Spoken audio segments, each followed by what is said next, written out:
അൽഹംദുലില്ലാഹി റബ്ബിൽ ആലമീൻ വസ്സലാത്തു വസ്സലാമു അലാ റസൂലിൽ അമീൻ വഅലാ ആലിഹി വസഹ്ബിഹി അജ്മഈൻ. 35 വർഷങ്ങൾക്ക് മുമ്പ് ഇതുപോലെയുള്ള ഒരു മഴക്കാലത്ത്, അത് മെയിലാണ് എന്ന വ്യത്യാസവും, നല്ല കോരിച്ചൊരിയുന്ന മഴയാണ്. ആ സമയത്ത് ഇവിടെ ഉദ്ഘാടനം ചെയ്യപ്പെട്ട വാദി ഹുദ അൽ-ഇസ്രാ ഓർഫനേജ്, അത് കഴിഞ്ഞ കാലഘട്ടത്തിൽ ഇങ്ങനെയെല്ലാം കടന്നു വന്നു എവിടെ എത്തി എന്നതിനെപ്പറ്റി ഒരു വിശകലനം ആവശ്യമില്ല. കേരളത്തിലെ മുഴുവൻ മുസ്ലിം അനാഥശാലകളുടെയും ഏകോപന സമിതിയായി വർദ്ധിച്ചുകൊണ്ടിരിക്കുന്ന KSMOCC TK പരീക്കുട്ടിയാജി പ്രസിഡൻറ്റും അഡ്വക്കേറ്റ് M മുഹമ്മദ് സെക്രട്ടറിയുമായിട്ടുള്ള ആ കോർഡിനേഷൻ കമ്മിറ്റി, അതിൽ അംഗമായി ബാദിഹുദയും വന്നു.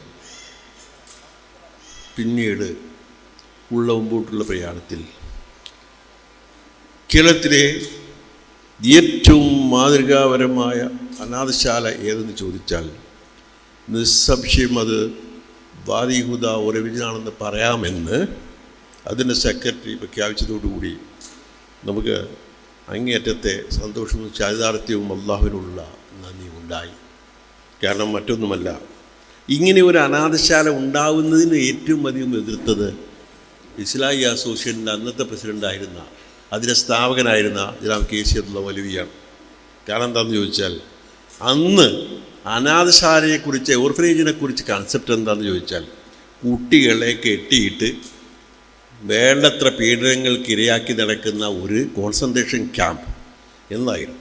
അങ്ങനെ ഒരു സാധനം നമുക്ക് വേണ്ട എന്ന് തീർത്ത് അദ്ദേഹം പറഞ്ഞു. പിന്നെ അത് വേണമെന്ന് കുവൈത്ത് വൈദ്യുതി സക്കാത്ത് നിർബന്ധിച്ചപ്പോഴാണ് നമ്മളിതിന് ഒരുങ്ങിയത്. അപ്പോഴും അദ്ദേഹം പറഞ്ഞു, സാമ്പ്രദായിക രീതിയിൽ നടത്തുന്ന അനാഥശാലകളെ പോലെയാണെങ്കിൽ നിങ്ങളത് നടത്തരുത്, നേരെ മറിച്ച് അതിൽ നിന്ന് വ്യത്യസ്തമായി അപ്പം മരിച്ചു എന്നുള്ളത് അള്ളാഹുവിൻ്റെ വിധിയാണ്. ബാക്കി എല്ലാ കാര്യത്തിലും അനാഥരെ സനാഥരായി വളർത്താനും അവർക്ക് മതിയായ വിദ്യാഭ്യാസവും ശിക്ഷണവും ധാർമ്മിക ബോധവും നൽകാനും നിങ്ങൾ ആ ഉത്തരവാദിത്തം ഏറ്റെടുക്കുന്നുണ്ടെങ്കിൽ മാത്രമേ ഞാനിതിന് പിന്തുണയ്ക്കുകയുള്ളൂ എന്ന് അദ്ദേഹം പറഞ്ഞു. നോക്കട്ടെ എന്ന് ഞങ്ങളും പറഞ്ഞു. അങ്ങനെ അദ്ദേഹത്തിൻ്റെ അനുജനും നിങ്ങൾക്കെല്ലാം സുപരിചിതനുമായിരുന്ന KC കോയ മുഹാജി ഞങ്ങളുടെ അഭ്യർത്ഥന മാനിച്ച് അദ്ദേഹം ഇതിൻ്റെ ചുമതല ഏറ്റെടുത്തു.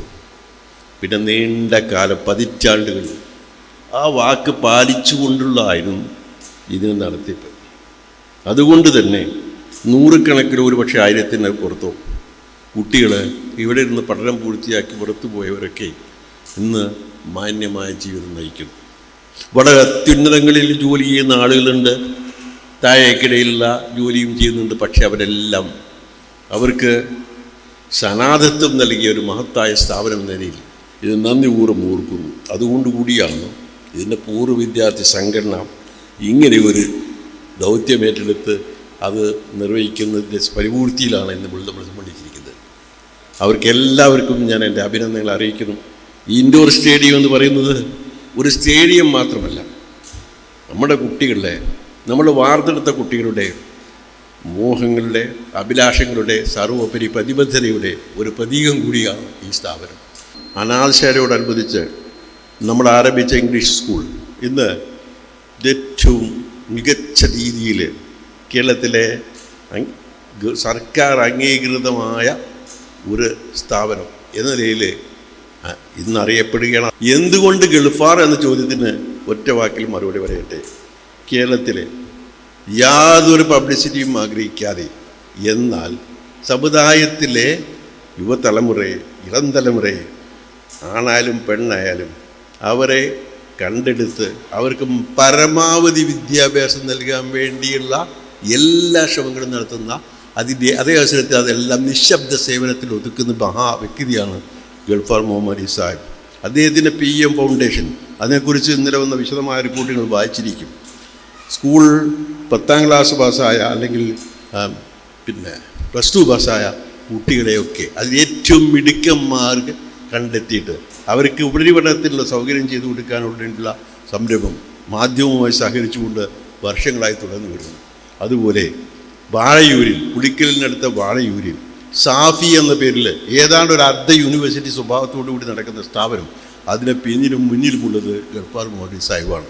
അതിനെല്ലാം അപ്പുറത്ത് സക്കാത്ത് ഫൗണ്ടേഷൻ എന്ന പേരിൽ അദ്ദേഹം ഡൽഹി സ്ഥാപിച്ച ആ മഹത്തായ സ്ഥാപനം, അത് മുസ്ലിം സമുദായത്തിലെ പാവപ്പെട്ടവരെ, എന്നാൽ IAS-നും IPS-നും IFS-നും യോഗ്യരാക്കാൻ പറ്റുന്ന ആളുകളെ ഓരോ സംസ്ഥാനത്തിലും പോയി കണ്ടെടുത്ത് തിരഞ്ഞെടുത്ത് അവരുമായി അവരുടെ ടെസ്റ്റ് നടത്തി അവരെ സെലക്ട് ചെയ്ത് അതിന് യോഗ്യരാക്കി തീർക്കുന്നൊരു മഹത്തായ സംരംഭമാണ് ഈ സക്കാത്ത് ഫൗണ്ടേഷൻ.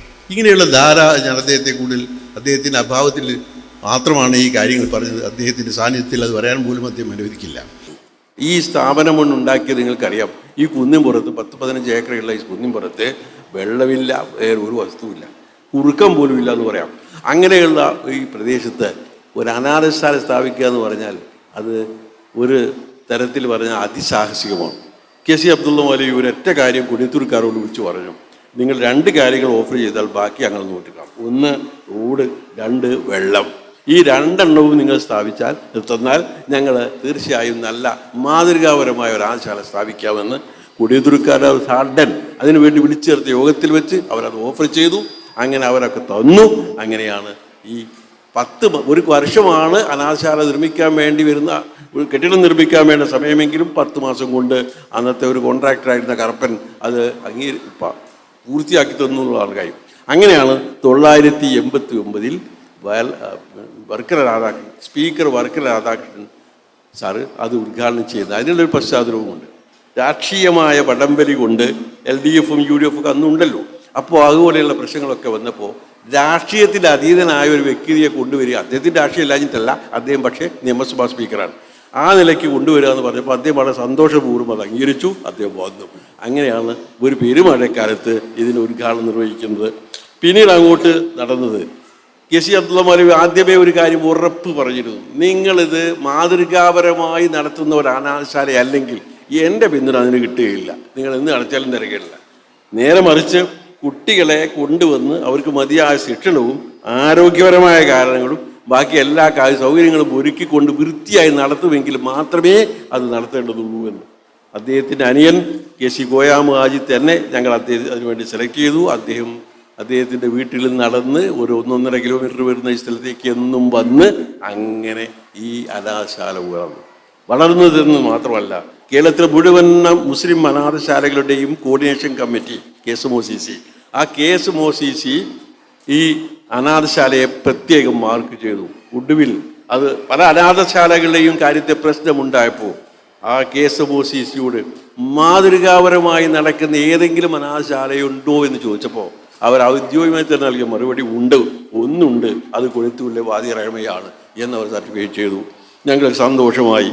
അതുപോലെ തന്നെ ഈ അനാഥശാലകൾക്ക് വേണ്ടി നടക്കുന്ന എല്ലാ മത്സരങ്ങളും കൊല്ലത്തിൽ നടക്കുന്നതാണ്. അതിലെല്ലാം അനാഥശാല പങ്കെടുത്തു. നീണ്ട 20 കൊല്ലത്തോളം ട്രോഫി സ്ഥിരമായി ഈ വാദി റഹ്മയ്ക്ക് ലഭിച്ചുകൊണ്ടിരുന്നു. അതൊക്കെ നിങ്ങൾക്ക് താഴെ പോയാൽ കാണാം.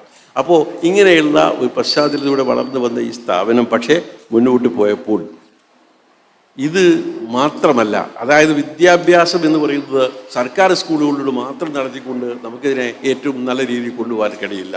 അതുകൊണ്ട് നമുക്കൊരു ഇംഗ്ലീഷ് സ്കൂളാവാം.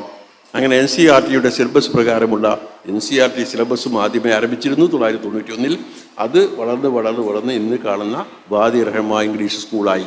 ഞാൻ ചുരുക്കി പറയുകയാണ്, ഈ സ്കൂളിന് ഇപ്പോൾ ഔദ്യോഗികമായി തന്നെ കിട്ടിയ ഏറ്റവും വലിയ അംഗീകാരമാണ് നിങ്ങൾ ഇന്ന് ഈ പരിപാടിയുടെ നിമിത്തമായി തീർന്ന NABET എന്ന് പറഞ്ഞാൽ സാങ്കേതികമായും അതിൻ്റെ ഉള്ളടക്കത്തോടും എല്ലാ അടിസ്ഥാനത്തിലും ഏറ്റവും മികച്ച രീതിയിൽ നടക്കുന്ന NCERT സിലബസിലുള്ള സ്ഥാപനങ്ങൾക്ക് ഗവൺമെൻറ് ഔദ്യോഗികമായി നൽകുന്നതാണ് ആ ബഹുമതി.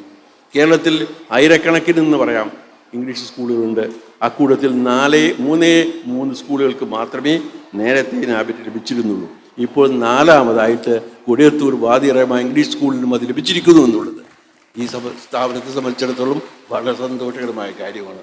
കാരണം കുട്ടികളെ പഠിപ്പിച്ചു വിടുക എന്നതല്ല അതിൻ്റെ കാര്യം. കുട്ടികളെ പഠിപ്പിക്കുന്നതോടൊപ്പം ഭാവിയിൽ അവരെന്തായിരിക്കണമെന്നതിന് വ്യക്തമായ ഒരു കാഴ്ചപ്പാടുണ്ട്.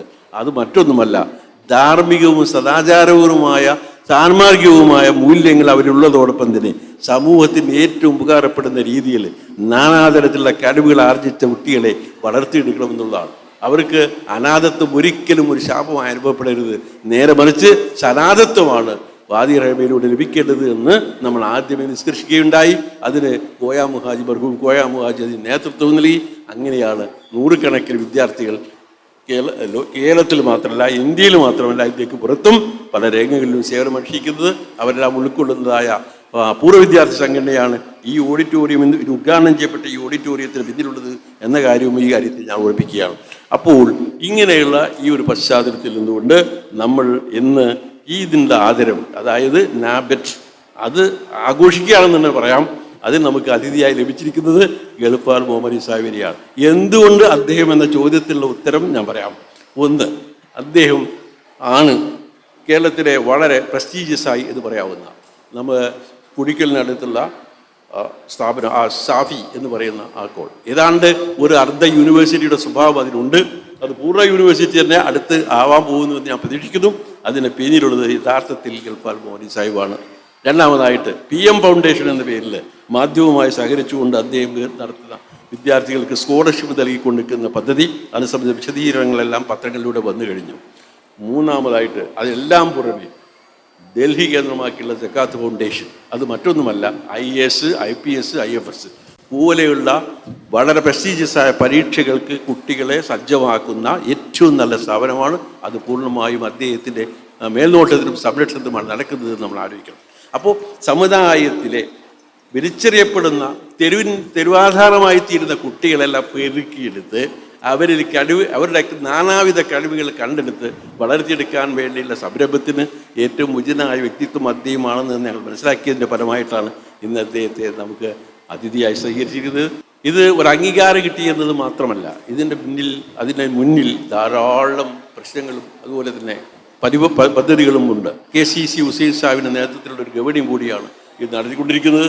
നേരത്തെ ഇതിൻ്റെ മാനേജറായിരുന്ന കോയ മുഹാജിയുടെ മകനാണ് അദ്ദേഹം നാട്ടുകാരുടെ എല്ലാം തന്നെ പ്രാതിനിധ്യമുള്ള നല്ല ഒരു കമ്മിറ്റിയുടെ മേൽനോട്ടത്തിൽ ഇത് കാര്യക്ഷമമായി നടത്തിക്കൊണ്ടിരിക്കുന്നു. പക്ഷേ അവരുടെ മുമ്പാകെ പ്രശ്നങ്ങളുണ്ട്, വെല്ലുവിളികളുണ്ട്.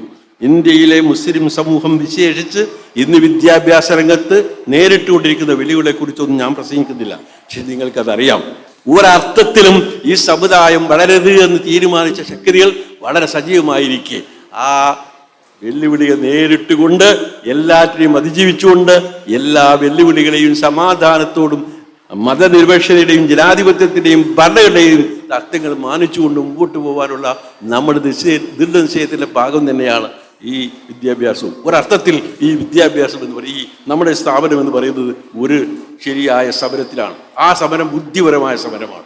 അത് വാളെടുത്തോ തോക്കെടുത്തോ അല്ല, ബുദ്ധിപരമായ സമരമാണ്. നമ്മുടെ സമുദായത്തിലെ ഭാവി തലമുറ മേലിൽ വിദ്യാഭ്യാസത്തിലൂടെ തന്നെ ഇന്നത്തെ പ്രതിസന്ധികളെ നേരിടുമെന്നുള്ളതിൻ്റെ ഒരു പരസ്യമായ പ്രഖ്യാപനമാണ് ഇത്. നമ്മുടെ കുട്ടികളെ നമുക്ക് സജ്ജമാക്കാം.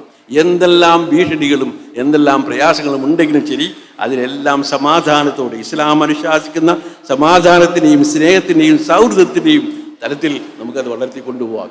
ഞാൻ ആലോചിക്കുന്നത് ഈ വാദി റഹ്മയുടെ കഴിഞ്ഞകാല ചരിത്രത്തിൽ എല്ലാ വിഭാഗം, എല്ലാ പാർട്ടികളിൽ നിന്നും, എല്ലാ മുന്നണികളിൽ നിന്നും അത് സഹകരണം ലഭിച്ചിട്ടുണ്ട്. LDFിൻ്റെ സഹകരണം ലഭിച്ചിട്ടുണ്ട്. ഞാൻ ആദ്യമേ പറഞ്ഞല്ലോ, ശ്രീമാൻ വർക്കല രാധാകൃഷ്ണനാണ് ഉദ്ഘാടനം ചെയ്തതെന്ന്. അതുപോലെ തന്നെ UDFിൻ്റെ മന്ത്രിമാരൊക്കെ ഇവിടെ വന്നിട്ടുണ്ട്. പലപ്പോഴും അവരുടെയൊക്കെ പൂർണ്ണമായ സഹകരണവും കിട്ടിയിട്ടുണ്ട്. പ്രത്യേകിച്ച് വാദി റഹ്മ ഇംഗ്ലീഷ് സ്കൂളിന് NOC കിട്ടാൻ തടസ്സങ്ങൾ നേരിട്ടപ്പോൾ അന്ന് മന്ത്രിയായിരുന്ന വിദ്യാഭ്യാസ മന്ത്രിയായിരുന്ന ET മുഹമ്മദ് ബഷീർ സാഹിബാണ് തന്നത്. ഇങ്ങനെല്ലാമാണ്. പിന്നെ ഞാൻ ഒരു സ്വകാര്യങ്ങളോട് പരസ്യമായി തന്നെ പറയാം. അതായത് ഒരിക്കൽ നമ്മുടെ ഈ സ്ഥാപനത്തിൻ്റെ ഒരു പരിപാടിയിൽ പങ്കെടുക്കാൻ വേണ്ടി PS ശ്രീധരൻപിള്ളയെ ഞാൻ കൊണ്ടുവന്നു. ശ്രീധരൻപിള്ള സാറിന് അദ്ദേഹത്തോടുള്ള വ്യക്തിപരമായ സൗഹാർദ്ദം അന്നും ഇന്നും പുലർത്തുന്നുണ്ട്. അദ്ദേഹം വന്നു, നോക്കി, കണ്ടു, സംസാരിക്കേണ്ടതൊക്കെ സംസാരിച്ചു, പോയി.